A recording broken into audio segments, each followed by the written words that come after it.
அனைவருக்கும் வணக்கம். இன்னைக்கு டே 9. இறைத்தன்மையின் கருணையால் உங்கள் எல்லாருடைய ஆதரவால் இந்த நாள் சிறப்பாக நம்ம தொடங்குவோம். இன்றைக்கு என்ன அப்படின்னா, இன்றைக்கும் ஒரு மகா வாக்கியம் இறைவன் சொன்ன ஒரு மகா வாக்கியம். அந்த மகா வாக்கியம் என்ன, அதனுடைய பொருள் என்ன அப்படிங்கிறத நம்ம பார்க்க போகிறோம். இதில் ஒரு பெரிய விஷயம் அடங்கியிருக்கு. அதனால் கூர்ந்து கவனிங்க, அமைதியாக கவனிங்க. அதுக்கு முன்னாடி நேற்று நான் இதுவரை நிகழ்வில் உங்களுக்கு ஏதாவது கேள்வி இருந்தால் எனக்கு நீங்கள் மெசேஜாக அனுப்புங்க அப்படின்னு சொல்லி நான் கேட்டிருந்தேன். நிறைய பேர் கேள்வி கேட்டிருந்தாங்க. அந்த கேள்விகளில் அதாவது ஒரே ஒரு கேள்வியை தான் பல பேர் பல விதமாக கேட்டிருந்தாங்க. ஸோ கேள்வி ஒன்று தான், ஆனால் கேட்ட விதம் தான் பல வகையில் இருந்துச்சு. அதனால் அந்த ஒரே ஒரு கேள்விக்கான விடையைத்தான் நான் இங்கே உங்களுக்கு தரலாம் அப்படின்ட்டு இருக்கேன். அதையும் இந்த மகா மந்திரத்திலே மகா வாக்கியத்திலே இருக்குது அப்படின்றதான் விஷயம். அதனால் கவனிங்க. என்ன அப்படின்னாக்கா, அந்த மகா வாக்கியம் என்ன அப்படின்னா, நான் எதுவுமே செய்யவில்லை, எல்லாவற்றையும் நானே செய்கிறேன். இதுதான் அந்த மகா வாக்கியம். நான் எதுவுமே செய்யவில்லை, எல்லாவற்றையும் நானே செய்கிறேன் அப்படிங்கிற இந்த வாக்கியம். இப்போ இந்த வாக்கியத்துடைய விளக்கத்தை நம்ம ஒரு கதையில் பார்க்கலாம், ஒரு நிகழ்வில் பார்க்கலாம். என்ன அப்படின்னா, ஒரு குரு இருக்கார். ஆனந்தமாக, சாந்தியாக, நிம்மதியாக, அமைதியாக வாழ்ந்துட்டுருக்கிற ஒரு குரு. அவர்கிட்ட ஒருத்தர் போய் கேட்குறாரு, ஐயா நீங்கள் இப்படிலாம் இருக்கீங்க, இந்த மாதிரி இருக்கீங்க, நீங்கள் என்ன செய்கிறீங்க அப்படின்னு கேட்குறாரு. அவர் என்ன சொல்கிறாரு அப்படின்னா, ஐயா நான் எதுவுமே செய்யலையா அப்படின்னு சொல்லி சொல்கிறாரு. இவருக்கு உடனே ஸ்டன் ஆகிடுச்சு. என்னது எதுவுமே செய்யலையா? எதுவுமே செய்யாமல் எப்படி நீங்கள் இந்த மாதிரி நிலைக்கு வந்தீங்க அப்படின்னு சொல்லி மறுபடியும் கேட்குறாரு. ஐயா எல்லாவற்றையும் நானே செய்கிறேயா அப்படின்னு சொல்லியிருக்காரு மறுபடியும். இது என்ன ஒரு வித்தியாசமான பதிலாக இருக்குது. எதுவுமே நான் செய்யலை அப்படின்றீங்க, அப்புறம் எல்லாத்தையும் நான் தான் செய்கிறேன் அப்படின்றீங்க அப்படின்னு சொல்லிட்டு விளக்கம் கேட்டிருக்காரு. அப்போ அவர் என்ன சொல்கிறாருன்னா, எதையுமே நான் எதிர்பார்த்து செய்கிறதில்லை. அதை தான் நான் அப்படி சொன்னேன், எதிர்பார்த்து. அதாவது அவர் எந்த ஒரு செயல் செஞ்சாலும் அந்த செயலில் ஒரு எதிர்பார்ப்பை வச்சுட்டு அவர் செய்கிறதில்லை. அவர் கடமையை அவர் செய்கிறார், அவ்வளோதான். அந்த ஒரு நினைப்போடு அவர் ஒவ்வொரு செயலையும் செய்கிறார். இப்போ அந்த சீடன் அவர்கிட்ட கேட்குறாரு, இந்த மாதிரி கேள்வி கேட்குறாரு. இப்போ அவருக்கு பதில் சொல்கிறார். அவர் அந்த விடையை கொடுக்கும்போது கூட எந்த ஒரு எதிர்பார்ப்பும் கிடையாது அவர்கிட்ட. இதை நம்ம சொன்னால் இப்படி, இதை சொல்லலாம் அப்படி இப்படின்ட்டு அந்த எதிர்பார்ப்புலாம் கிடையாது. அவர் கேட்டிருக்காரு. கேட்டதுக்கு தன்னுடைய அறிவுக்கு எட்டின விஷயத்தை அவர்கிட்ட பகிர்ந்துக்கிறதுக்கு அந்த விடையை அவர் கொடுத்துட்ருக்காரு, அவ்வளோதான். அந்த ஒரு புரிதலோடு தான் அவர் கொடுக்குறாரு. அப்படிங்கிற அர்த்தத்தில் தான் நான் அப்படி தான், எந்த ஒரு விஷயத்தையும் நான் எதிர்பார்த்து செய்கிறதில்லை, என்னை நோக்கி வர்றதுக்கு நான் எந்த ஒரு எதிர்பார்ப்பும் இல்லாமல் என் கடமையை செய்கிறேன் அப்படின்னு சொல்லியிருக்காரு. சரிங்க, ரெண்டாவதாக எல்லாவற்றையும் நான் தான் செய்கிறேன், நானே செய்கிறேன் அப்படின்னு சொல்கிறீங்களே, எதுவுமே செய்யலை, ரைட், எதிர்பார்த்து செய்யலன்னு சொல்லிட்டீங்க, ஆனால் எல்லாத்தையும் நான் தான் செய்கிறேன் அப்படின்னு சொல்கிறீங்களே, அது எப்படிங்க உங்களால் முடியுது அப்படின்னு சொல்லி கேட்குறாரு. அது என்ன அப்படின்னாக்கா, நான் சாப்பிடும்போது சாப்பிட்ற வேலையை மட்டும்தான் செய்கிறேன், தூங்கும்போது தூங்குகிற வேலையை மட்டும்தான் செய்கிறேன், இப்படி எல்லாத்தையும் நானே செய்கிறேன் அப்படின்னு சொல்கிறார். இது கொஞ்சம் அவருக்கு புரியாத மாதிரி இருந்திருக்கு. என்னங்க, இதை தான் நாங்கள்லாம் செஞ்சிகிட்ருக்கோம், நாங்கள் எல்லாருமே அதை தானே செஞ்சிகிட்ருக்கோம், அப்புறம் ஏன் உங்களை மாதிரி இந்த அமைதி இதெல்லாம் எங்களுக்கு கிடைக்கல, உங்களுக்கு மட்டும் எப்படி கிடச்சிது அப்படின்னு சொல்லி மறுபடியும் அவர்கிட்ட கேட்குறாரு. அதை தான் நான் சொன்னேன்ல, நான் சாப்பிடும்போது சாப்பிட்ற வேலையை மட்டும் பார்க்குறேன், என்ன அப்படின்னா சாப்பிடும்போது உணவை உண்ணும்போது என் கவனம் முழுக்க உணவை ரசித்து ருசித்து அதை சத்தாக்கி அரைச்சி அப்படியே வாய்க்குள்ளே அரைச்சி வயிற்றுக்குள்ளே நான் வந்து உள்ளே கொண்டு போகிறத உணர்ந்து வேறு எந்த ஒரு எண்ண ஓட்டமும் இல்லாமல் சிந்தனை இல்லாமல் அதிலே கவனம் செலுத்துகிறேன். தூங்கும்போது தூக்கம் வந்தோடனே எண்ண ஓட்டங்கள், சிந்தனைகள், கனவு இந்த மாதிரியான இதெல்லாம் எதுவுமே இல்லாமல் தூக்கம் வந்தோடனே படுத்து தூங்கிடுவேன். முழுமையாக தூக்கத்தில் வந்து நான் அதில் வந்து பயணிப்பேன். அவ்வளோதான், இதுதான் நான் வந்து செய்கிறது அப்படின்னு சொல்லியிருக்கார். அப்போ இதிலேருந்து நமக்கு என்ன விஷயம் புரிய வருது அப்படின்னாக்கா, பெரும்பாலும் நம்ம வந்து சாப்பிடும்போது பேசிகிட்டே சாப்பிடுவோம், டிவி பார்த்துட்டு சாப்பிடுவோம், இல்லை எதையோ யோசிச்சுட்டே வேறு சாப்பிடுவோம். அப்படிலாம் செய்யும்போது பார்த்திங்கன்னா சாப்பாடு மூக்குக்கெலாம் போயிடும். சில நேரம் மூக்குக்கு போய் பயங்கர சிரமப்பட்டு அப்புறம் தண்ணி குடித்து இந்த மாதிரி எல்லாம் நடக்கும். நாம் என்ன பண்ணுறோம் தெரியுங்களா, அந்த மாதிரி சாப்பாடை சாப்பிட்டுட்டு இருக்கும்போது இந்த மாதிரி நாம் வந்து ஃபோன் பேசிக்கிட்டு, இல்லை டிவி பார்த்துக்கிட்டு, இல்லை யாரு கூடயாவது பேசிக்கிட்டு, இல்லை எதையாவது சிந்திச்சுக்கிட்டு பண்ணும்போது, நல்லா சொல்கிறேன் கேட்டுக்குங்க, அந்த உணவு நீங்கள் நினச்சிக்கிறீங்க எவ்வளவு ஹெல்த்தியான காய் கறி பழம் எல்லாம் வச்சுட்டு நீங்கள் சிந்தனையை உணவில் வைக்காமல் அதை அரைச்சி அப்படியே உள்ளே தள்ளிங்கன்னு வச்சுக்கோங்களேன், மறுபடியும் அது மலைவாய் வழியாக அப்படியே சக்கையாக தான் வெளியே வரும். அதில் இருக்கிற எந்த சத்தும் உங்கள் உடம்புக்குள்ளே போகவே போகாது. அதான் உண்மை. அதில் இருக்க சத்து உள்ளே போகணும் அப்படின்னாக்க அதை உணர்ந்து நீங்கள் அந்த உணவை உணர்ந்து சாப்பிடும்போது மட்டும்தான் அதில் ஒரு கெமிக்கல் ரியாக்ஷன் உருவாகும். ஒரு ஒரு ரசவாதம் நடக்கும் உள்ளுக்குள்ளே. அந்த ரசவாதம் தான் என்ன செய்யும் அப்படின்னா, உங்களுடைய உறுப்புகளுக்கு எந்தெந்த உறுப்புகளுக்கு என்னென்ன சக்தி தேவையோ அதை எல்லாத்தையும் வந்து சரியான முறையில் கொண்டு போய் சேர்க்கும். நீங்கள் தான் கவனமே இல்லாமல் இருக்கீங்களே, நீங்கள் உங்கள் உடம்பை பற்றி தான் கவலையே இல்லையே, உள்ளே இருக்கிற உறுப்பை பற்றி எந்த கவலையும் கிடையாது, எதை பற்றியும் எந்த நினப்பும் கிடையாது. நான் டிவி படத்தை பார்த்துட்டு இருக்கேன் இன்ட்ரெஸ்டிங்காக, வயிறு பசிச்சிருச்சு, சோத்தை உள்ளே தள்ளணும், அவ்வளோதான். நான் இன்ட்ரெஸ்டிங்காக அவர்கிட்ட பேசிகிட்டு இருக்கேன், அவர்கிட்ட பேசுகிறது தான் எனக்கு ரொம்ப முக்கியம். இது சாப்பிடணும், வயிறு பசிச்சிருச்சு சாப்பிடணும். இந்த மாதிரி நாம் செயல் செய்யும்போது அந்த உணவு வாய் வழியாக போய் மலைவாய் வழியாக அப்படியே வெளியே வந்துடும். என்ன அரைச்சி வெளியே வரும், முழுசாக வெளியே வராது, அரைச்சி வெளியே வரும், அவ்வளோதான். ஸோ அவள் பார்த்துக்குங்க, நம்ம சாப்பிட்ற உணவு இப்படியே நாம் தொடர்ந்து சாப்பிட்டுக்கிட்டே இருந்தோம் அப்படின்னாக்கா இந்த உடல் உறுப்புகளுக்கு தேவையான சத்து குறைஞ்சு குறைஞ்சு குறைஞ்சு குறைஞ்சு நாளடைவில் உள்ளே இருக்கிற ஒவ்வொரு உறுப்புகளாக டேமேஜ் ஆக ஆரம்பிக்கும். அப்புறம் இல்லாத நோயெல்லாம் வரும். இல்லாத நோய் வந்து இல்லாத மன உளைச்சல் வந்து பாடுபடுவோம். டாக்டர்கிட்ட போவோம், மாத்திரையை வாங்கி அதையும் வயிற்று வழியாக உள்ளே போட்டு வாய் வழியாக உள்ளே போட்டுக்குருவோம். இந்த மாதிரி நாம் செஞ்சிட்ருப்போம். ஸோ எளிமையாக சொல்லணும் அப்படின்னாக்க, சாப்பாடு மட்டும் இல்லை, நீங்கள் தண்ணி குடிக்கணுன்னா கூட அந்த தண்ணியை குடிக்கும்போது அதை வாய் வச்சு அந்த அந்த டம்ளரை வந்து வாயில் வச்சு அந்த தண்ணி உள்ளே போகும்போது ஒரு உணர்வு ஏற்படணும். தாகம் ஏற்பட்டோன்னே தண்ணி உணர்வு உள்ளே போய் அப்படியே தொண்டை வழியாக இறங்கி அப்படியே உள்ளே போகும், ட்ராவல் ஆகும். அந்த ஃபீல் உணர்ந்தீங்க அப்படின்னா நீங்கள் தண்ணி முழுமையாக குடித்ததுக்கான அர்த்தமே.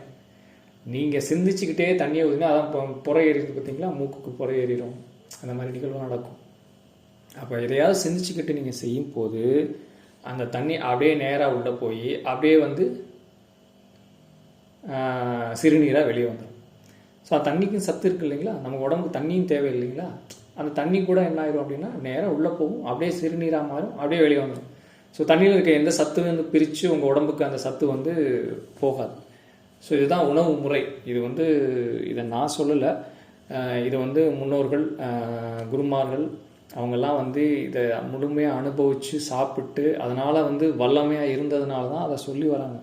ஸோ அதை தான் நான் உங்ககிட்ட ஷேர் பண்ணிக்கிறேன், அவ்வளோதான். இது நான் ஒன்றும் கண்டுபிடிக்கல, நான் ஷேர் பண்ணிக்கிறேன், அவ்வளோதான். நானும் அதே மாதிரி செஞ்சு பார்த்தேன். அப்போ எனக்கு நல்ல புரிதல் ஏற்பட்டுச்சு.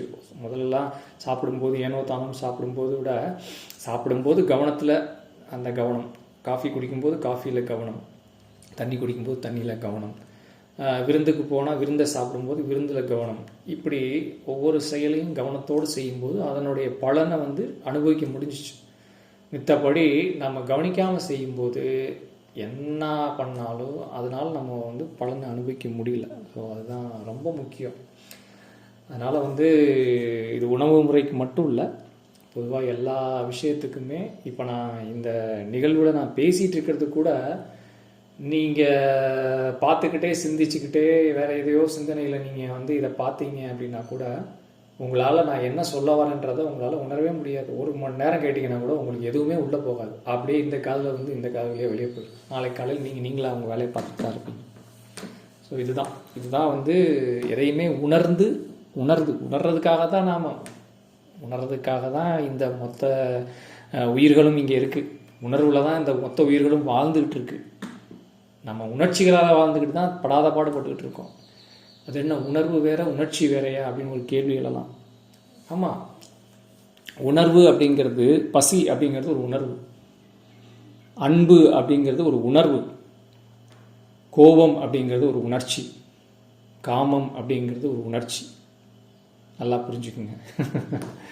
ஸோ உணர்ச்சிக்கும் உணர்வுக்கும் நிறைய வித்தியாசம் இருக்குது. இயற்கையின் படைப்பில் உணர்வுகள் தான் இயற்கையோட படைப்பு. உணர்ச்சிகள் எல்லாமே இந்த மனம் செய்துக்கிட்ட வேலை. மனம் அது பாட்டுக்கு அது இஷ்டத்துக்கு பலவிதமான உணர்ச்சிகளை உருவாக்கிக்கிறோம். கோபம், அகங்காரம், அந்த மாதிரி நிறைய உணர்ச்சிகளை உருவாக்கிக்கிறோம். அப்படியே ஒரு நமக்கு கிடைக்காதவங்க கிடைச்சோன்னே சந்தோஷம், ஐயோ எங்கள் அப்பா எனக்கு பயங்கரமாக கிடச்சிருச்சு அப்படின்னு. இதெல்லாம் உணர்ச்சி, உணர்வு இல்லை. ஆனந்தம் தான் உணர்வு. ஒருத்தருக்கு வந்து ஒன்றும் இல்லை, ஒரு நாய்க்கு வந்து சாப்பாடு வைக்கிறோம். அந்த சாப்பாடு அதை சாப்பிடும்போது நமக்குள்ளே ஒன்று பண்ணு பாருங்கள். அது பசியோடு வருது, அதுக்கு கொஞ்சம் சாப்பாடு வைக்கிறோம், அது பசியோடு அதை சாப்பிட்டு நம்மளை நன்றியோடு அது அப்படி நம்ம கண்ணை பார்க்கும். அப்போ ஏற்படும் பாருங்க. நீங்கள் இதெல்லாம் அனுபவிச்சிருப்பீங்கன்னு நினைக்கிறேன், அனுபவிக்கலான்னு இனிமேல் அனுபவிங்க. அப்போ ஏற்படும் பாருங்கள் ஒரு உணர்வு. ஒரு பிச்சைக்காரரை வந்து காசு கேட்பாங்க. நாம் அவங்களுக்கு ஒரு 10 ரூபாய் போட்டோன்னே அவன் அப்படின்னு நம்மளை பார்த்துட்டு ஒரு ஒரு உணர்வை வெளிப்படுத்துவான். வார்த்தைகளால் சொல்கிறது வேறு, ஒரு உணர்வை வெளிப்படுத்துவோம். அப்போ உங்களுக்கு ஒரு உணர்வு ஏற்படும். இல்லை அப்பா ஒருத்தனுக்கு வந்து ஒருத்தனுடைய பசி ஆத்துறதுக்கு நம்ம ஒரு உதவியை செஞ்சிட்டோம் அப்படின்னு ஒரு உணர்வு ஏற்படும். அதுதான் உணர்வு. மீதி எல்லாமே நான் சாப்பிட்றதுக்கு, நான் போயிட்டு ஒரு கடையில் வந்து என்னுடைய ஆசைக்காக, என்னுடைய இதுக்காக நான் வந்து கண்டதை வாங்கி எனக்காக சாப்பிட்டுக்கிறது, இது எல்லாமே பார்த்தீங்க அப்படின்னாக்கா இப்போ தான் நிறைய ஃபாஸ்ட் ஃபுட் அந்த மாதிரிலாம் இருக்குது. நம்ம ஒவ்வொன்றையும் கண்ணில் பார்க்குறதெல்லாம் திங்கன்னு நினைக்கிறோம் பார்த்தீங்களா, அதுக்கு பேர் தான் உணர்ச்சி. கடைக்கு போகிறோம், கடையில் கண்ணு முன்னாடி என்னெல்லாம் இருக்குதோ அதெல்லாம் இதை தின்னு அதை தின்னு இதை தின்னு அதை தின்னு சொல்லுது பாருங்கள் உள்ள ஒன்று. அதுதான் உணர்ச்சி.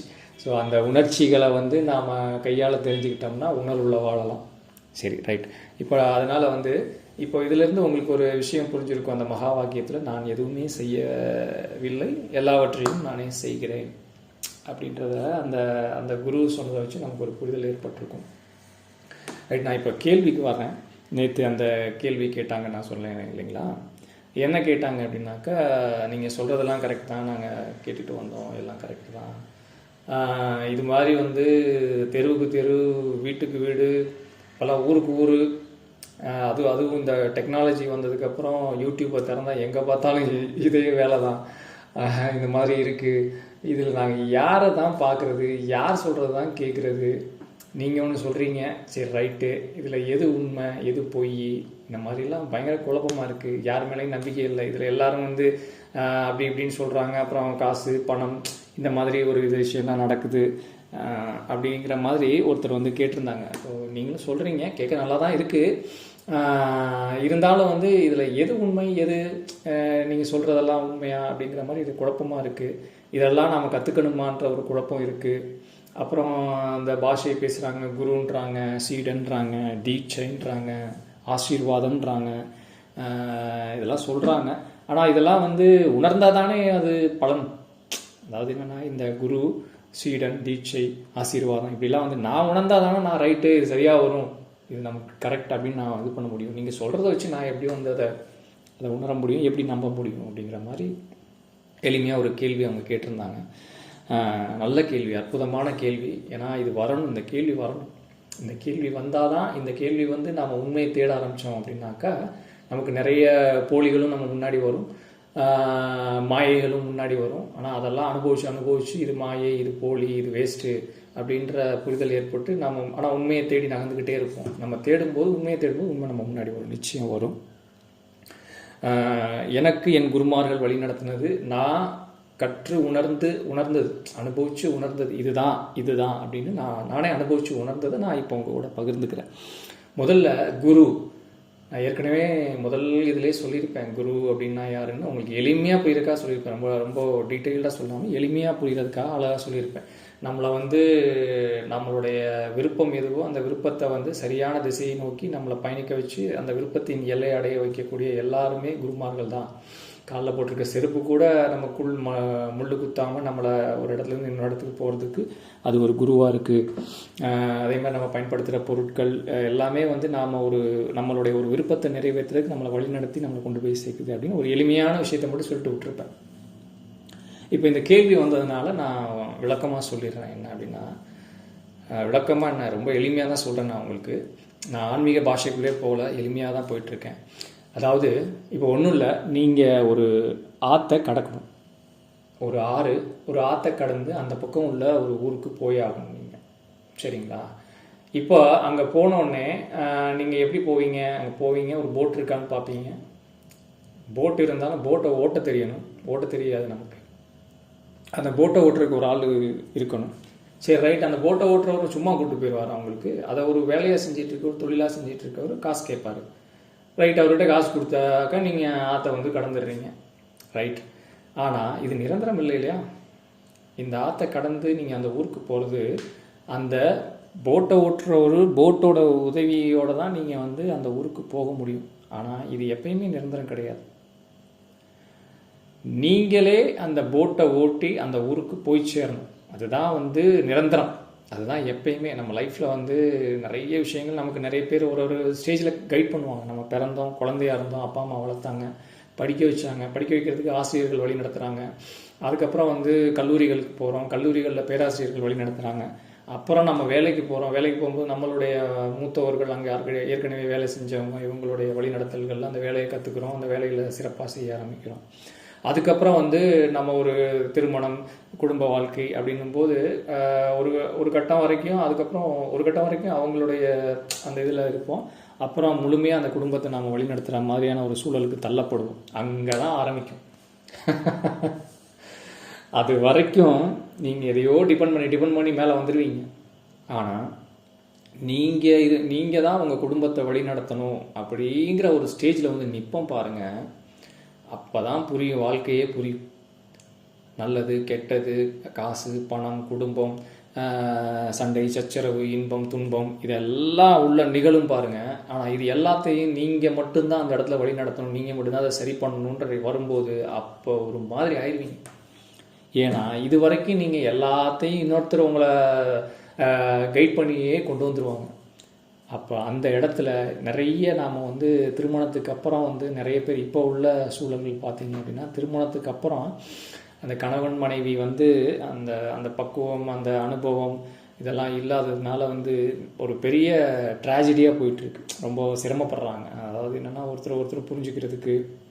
இன்னொன்று என்னென்னா, குடும்ப வாழ்க்கைன்னு வரும்போது இதுவரையும் பார்க்காத பல அனுபவங்களை அங்கே வந்து முன்னாடி கொண்டு வந்து நிறுத்தும். அப்படி நிறுத்தும்போது அதை ஃபேஸ் பண்ண தெரியாது, அதை சமாளிக்க தெரியாது, அதை என்ன பண்ணணும்னு தெரியாது. இவங்களுக்கும் தெரியாது, அவங்களுக்கும் தெரியாது. இவங்க உடனே கோவத்தை அவங்க மேலே காட்டுவாங்க, அவங்க உடனே இவங்க மேலே காட்டுவாங்க. கடைசியில் அது ஒரு பெரிய ட்ராஜடியாகவே ஒரு சண்டை சச்சரவு இந்த மாதிரியே போயிட்டுருக்கும். இப்போ புரியுதுங்களா? அந்த நான் ஆற்றை கடக்கிறதுக்கு ஒரு போட்டை ஓட்டுற ஒரு ஆளை நம்பி ஓடிட்டு இருப்பீங்க. ஆனால் ஒரு கட்டத்தில் அந்த ஆற்றை கடக்கிறதுக்கு அங்கே போட்டும் இருக்காது, போட்டை ஓட்டுறவங்க இருக்க மாட்டார். அப்போ என்ன பண்ணுவீங்க? அப்போ நம்ம நீச்சல் தெரிஞ்சிருக்கோம் இல்லையா? நாமளே ஒரு போட்டை உருவாக்க தெரிஞ்சிருக்கணும்.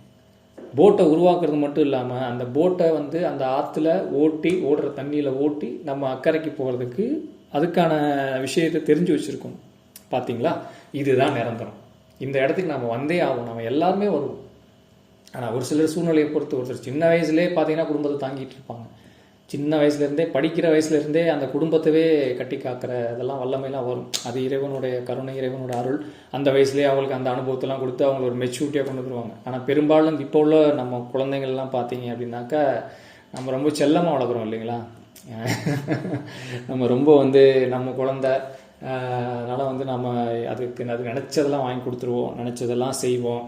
அதை விட என்னென்னா, அதை எதையுமே செய்ய விட மாட்டோம், எல்லாத்தையும் நம்மளே செய்வோம். ஈவன் எக்ஸாமில் கூட நம்மளை அலோவ் பண்ணால் நம்ம போய் ஆன்சர் பண்ணிடலாம். நம்மளை அலோவ் பண்ண மாட்டாங்க, அதனால் நம்ம போகிறதில்ல.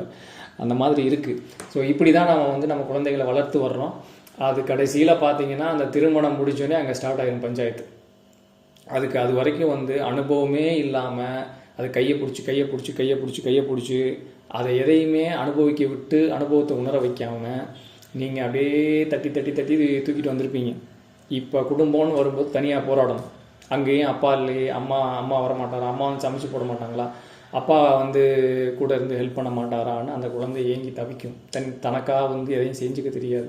இதில் வந்து கணவனோ மனைவியோ, கணவன் வந்து மனைவி கிட்ட வந்து அம்மா மாதிரி மனைவி செஞ்சு தர மாட்டாங்களா, அம்மா மாதிரி மனைவி பார்த்துக்க மாட்டாங்களான்னு இவர் இந்த பக்கம் இருந்து, அந்த பக்கம் இருந்து நம்ம அப்பா மாதிரி கணவர் நம்மளால் பார்த்துக்க மாட்டாரான்னு அந்த பக்கம் இருந்து பார்த்தீங்களா. இப்போ இதுதான் வந்து ஒரு பெரிய அவங்களுக்கு நடுவில் ஒரு பெரிய குழப்பத்தை ஏற்படுத்தி அவங்கள அதை ஃபேஸ் பண்ண முடியாமல் தவிச்சு ஒரு பெரிய பிரச்சனையை உருவாக்குது. அதுதான் அப்போ இப்போ நான் எங்கே வந்துகிட்டு இருக்கேன் அப்படின்னா, அந்த குருங்கிற சொல்கிறதுக்கு தான் இவ்வளோ சொல்லிக்கிட்டு இருக்கேன். நல்லா புரிஞ்சுக்கங்க.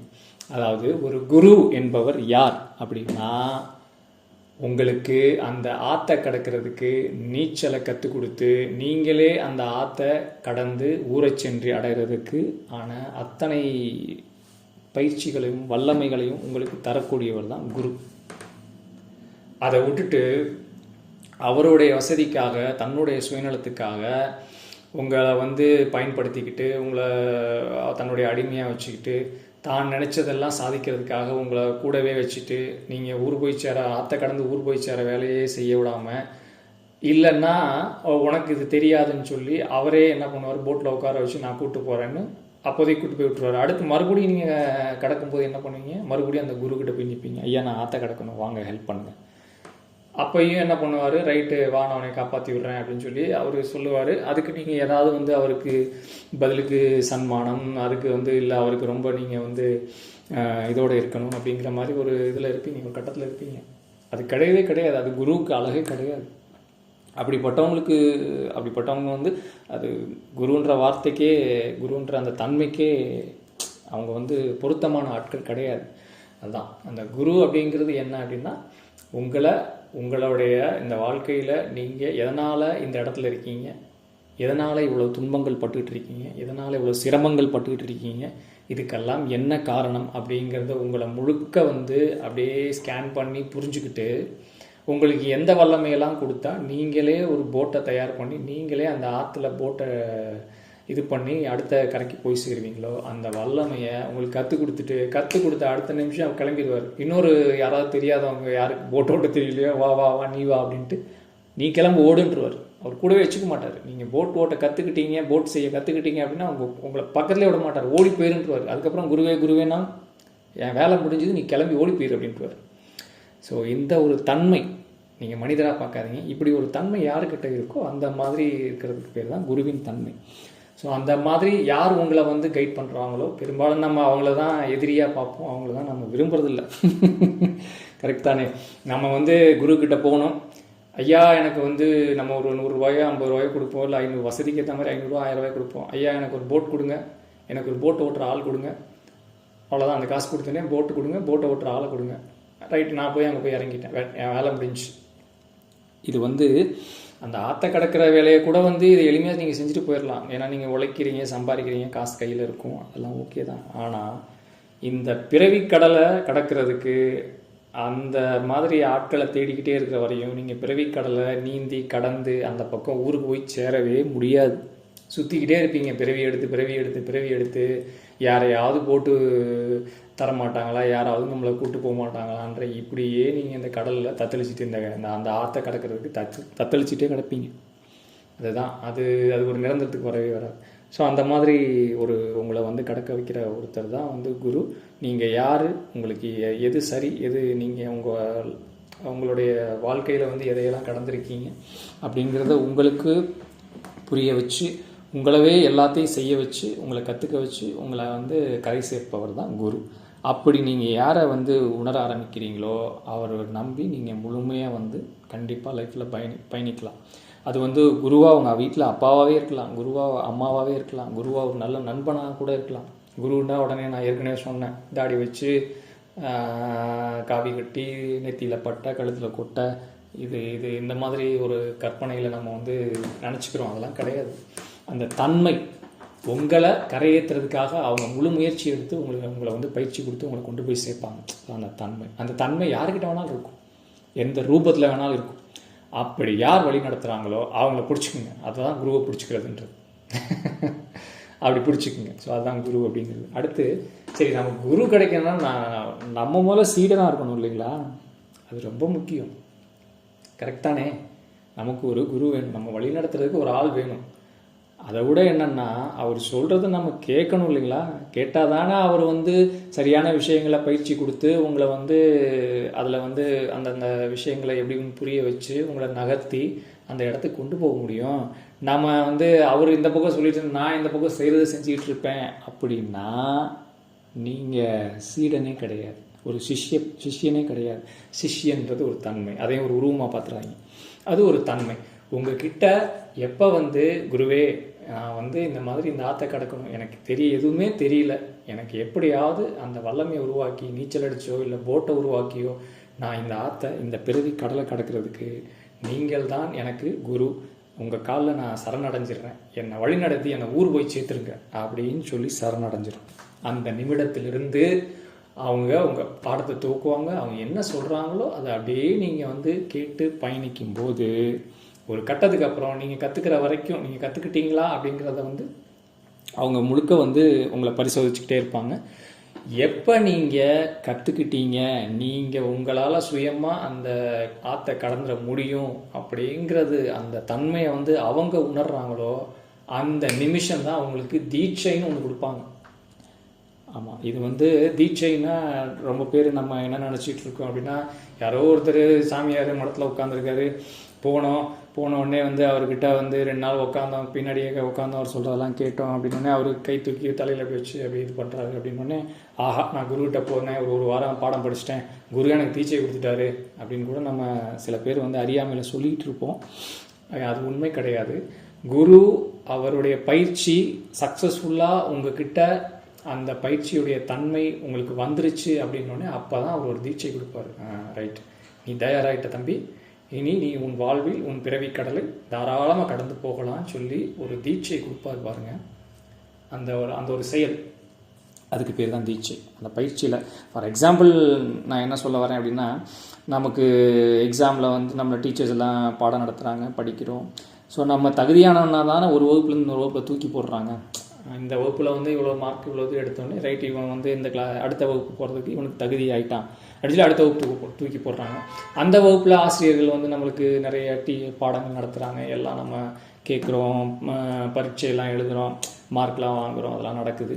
அந்த ஒரு வருட காலங்கள் பயிற்சி முடிஞ்சு ஒரு குறிப்பிட்ட ஸ்டேஜ் நீங்கள் ரைட்டு நீங்கள் தகுதி ஆகிட்டீங்க அப்படின்னும் போது அதுக்கு அடுத்த வகுப்பு தூக்கி போடுறாங்க. இதே தான். ஸோ அந்த பாஸ் அப்படிங்கிற ஒரு முத்திரையை குத்துறாங்கல்ல, 4ஆம் வகுப்பு பாஸ், 5ஆம் வகுப்பு பாஸ், அது மாதிரி நீ பிறவி கடல் நீந்துறதுக்கு பாஸ் ஆகிட்ட போ அப்படின்னு சொல்லி ஒரு இது பண்ணுவாங்க. அது தீட்சை அப்படின்ற மாதிரி. அதான் அந்த ஒரு செயல் எடுத்துக்கிறோம். இன்னொன்று ஆசீர்வாதம். எந்த ஒரு குருக்கிட்ட நீங்கள் போய் முன்னாடி நின்னாலும் முதல் செயல் அவங்க என்ன செய்வாங்க அப்படின்னா, இந்த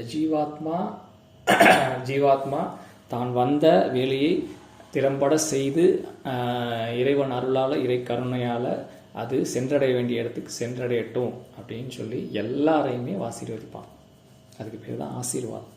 குரு முன்னாடி யார் போய் நின்னாலும் சரி, அவன் எவனாக இருந்தாலும் சரி, எவ்வளோ கெட்டவனாக இருந்தாலும் சரி, எவ்வளோ நல்லவனாக இருந்தாலும் சரி, அதெல்லாம் அவங்க பார்க்க மாட்டாங்க. அவங்க என்ன சொல்லிடுவாங்க, இறைக்கிட்ட ஒப்படைச்சிருவாங்க. இறை கருணையே இந்த ஆத்மா வந்ததுக்கான வேலையை அது திறம்பட செஞ்சு அது தன்னுடைய வேலையை திறம்பட செஞ்சு முடிச்சுட்டு திரும்ப உங்ககிட்ட வர்றதுக்கான எல்லா வல்லமையும் அந்த ஆத்மாவுக்கு கொடு அப்படின்னு சொல்லி ஆசீர்வதிப்பாங்க.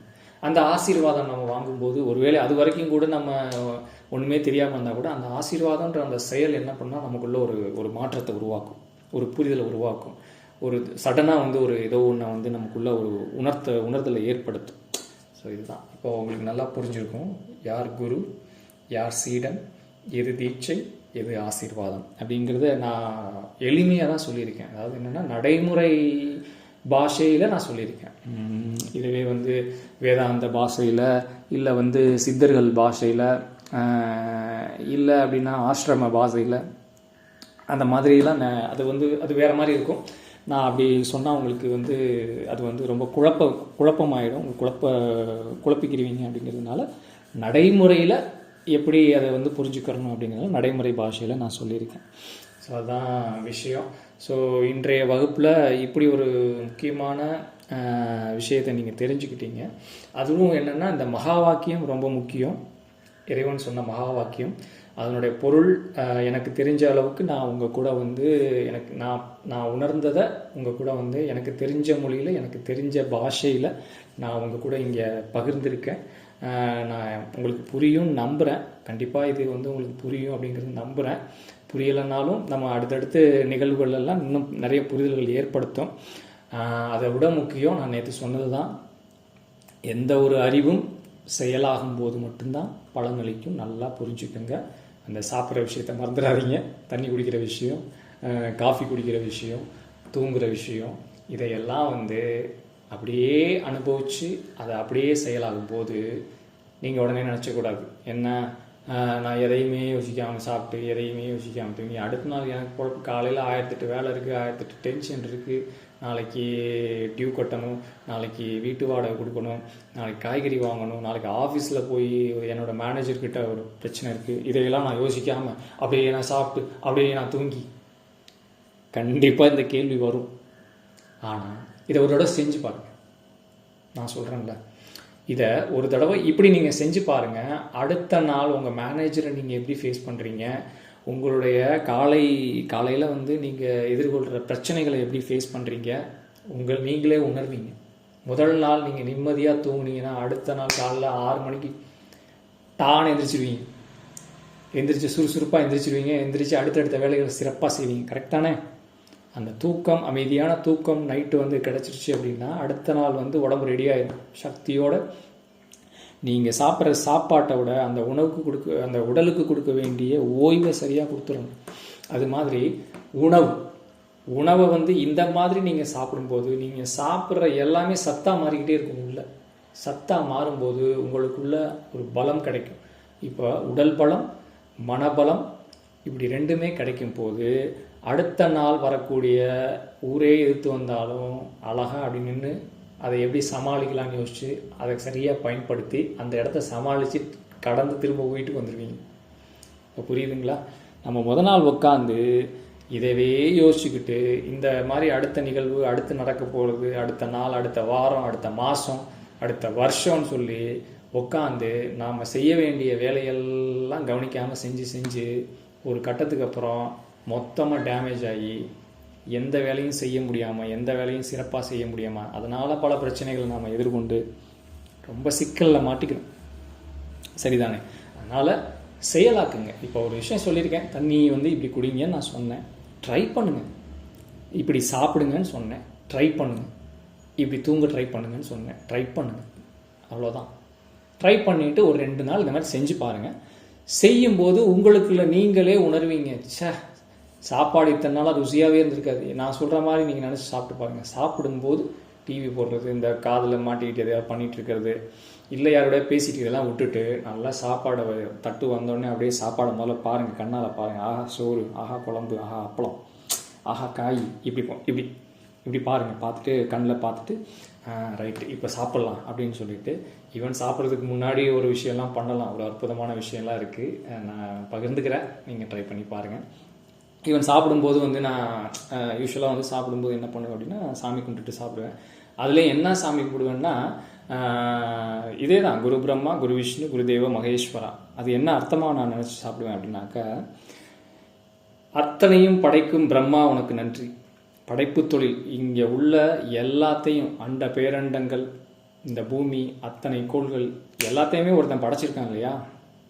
அதுதானே உண்மை. அவன் தான் பிரம்மன் வச்சுக்கோங்க.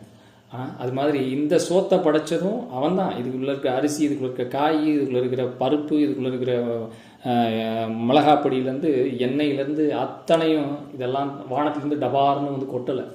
இங்கே படைக்கப்பட்டது, அந்த படைப்பாளரால் படைக்கப்பட்டது. ரைட். அதே மாதிரி அதை படைச்ச வீட்டில் படைச்சது யார்? உங்கள் மனைவி படைச்சிருப்பாங்க, உங்கள் அம்மா படைச்சிருப்பாங்க. இப்போ என்னென்னா எல்லாருக்கும் சேர்த்து இதை எல்லாத்தையும் படைச்ச எல்லாருக்கும் யார்? பருப்பை படைச்சவனுக்கும் நன்றி சொல்கிறீங்க, அதில் இருக்க காய்களை படைச்சவனுங்க பார்த்தீங்களா? ஒட்டு மொத்தமாக யாரெல்லாம் இதை படைச்சாங்களோ அவங்க எல்லாருக்கும் அதை தான் பிரம்மா நன்றி. இதை படைத்த அத்தனையும் படைத்த பிரம்மாவே உனக்கு நன்றி. அடுத்து விஷ்ணு. இப்போ நான் சாப்பிட போகிறேன், ஆனால் இது என் உடம்புக்கு சத்தாக மாறணும் இல்லைங்களா? அப்போ தானே நான் ஆரோக்கியமாக இருக்க முடியும். அப்போ இவை அனைத்தையும் சத்தாக்குவோனே குரு விஷ்ணு உனக்கு நன்றி.